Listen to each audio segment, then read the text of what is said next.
એક હોશિયાર છોકરો જે બધું જાણતો હતો પણ એક નાનકડા છોડ સામે હારી ગયો.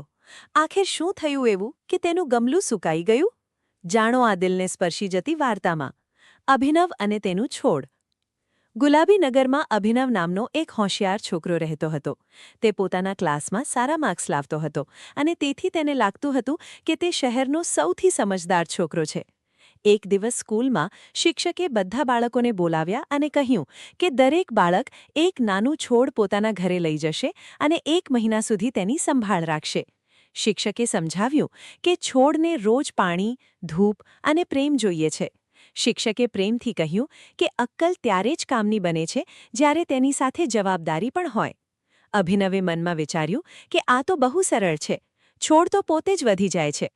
તેણે છોડને ઘરે લઈ જઈને એક ખૂણે મૂકી દીધો અને ઘણા દિવસો સુધી તેની તરફ ધ્યાન જ નહીં આપ્યું.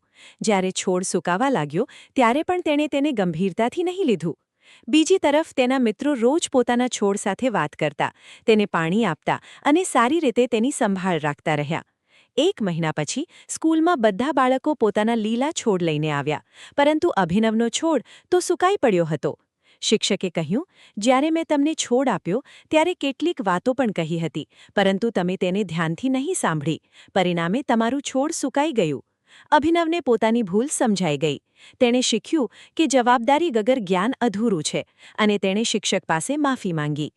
મિત્રો, આ વાર્તા શીખવે છે કે શિક્ષક કે મોટા લોકો દ્વારા આપવામાં આવેલા સૂચનોનું હંમેશા પાલન કરવું જોઈએ અને દરેક કામ જવાબદારીથી કરવું જોઈએ. જવાબદારી વગરનું કાર્ય અધૂરું થાય છે.